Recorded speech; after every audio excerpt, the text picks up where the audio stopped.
mračna priča ili priča o slovu M.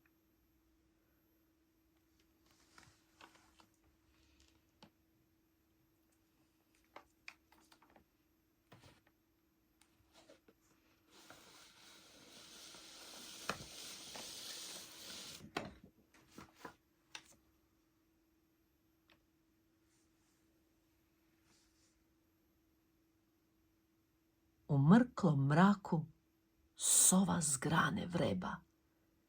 Okreće glavu za čitavih 270 stupnjeva. Tiha je i nečujna, te jako dobro čuje. Miša, koji jadan ne zna kakav mudar plan ona kuje.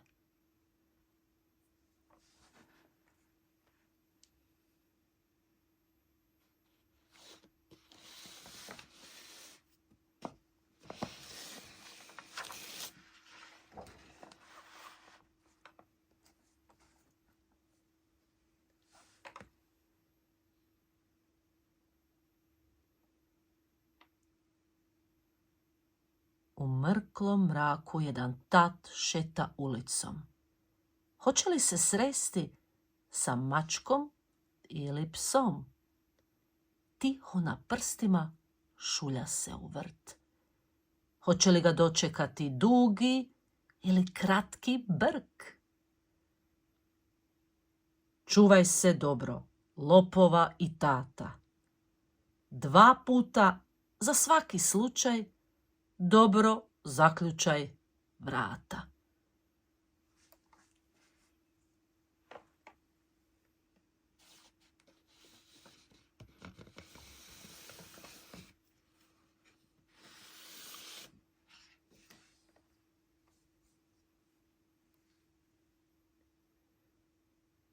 U mrklom mraku se spava i sanja mirno, kako bi se tijelo odmorilo nakon napornog dana.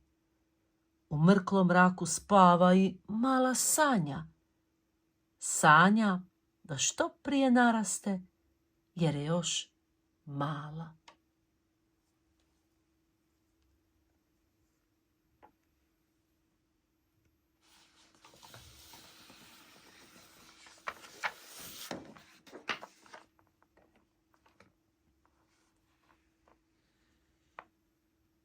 U mrklom mraku nebo je posuto sa morem zvijezda, a u našoj mliječnoj stazi milijardu ih se reda.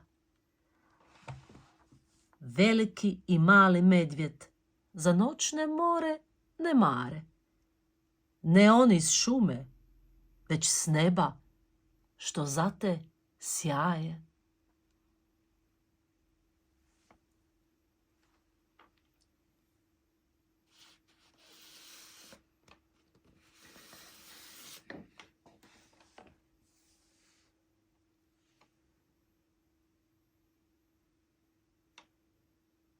U mrklom mraku neki ljudi žive cijelog života. Oni čitavim svojim tijelom vide svijet prepun divota. I zato ti koji vidiš sve boje ovoga planeta, širom otvori oči i čudi se svakoj boji njenog spektra.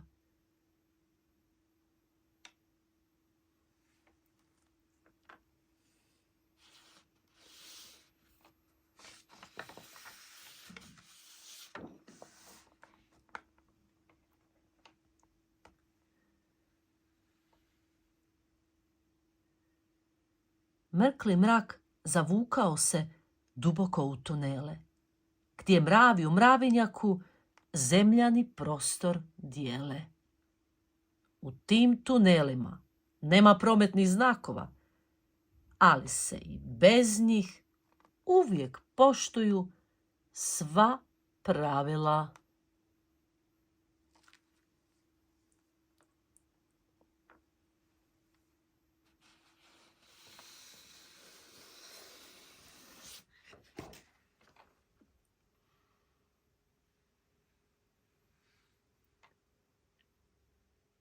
U mrklom mraku biljke odmaraju svoje plodove, listove, stabljike, korijen, tučke i sjemenke.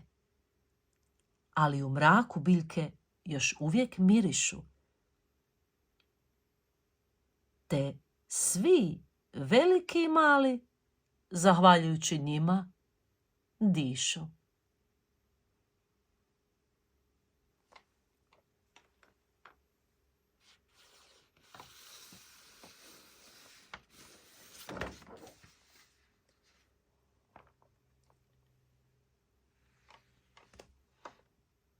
Mrkli mrak nastupa kada se ostane bez struje, jer je negdje tehnički kvar ili nisi platio sve račune. Neki tada plaču, neki tada viču, neki se tada urnebesno smiju, a neki se pak na desni palac popiknu.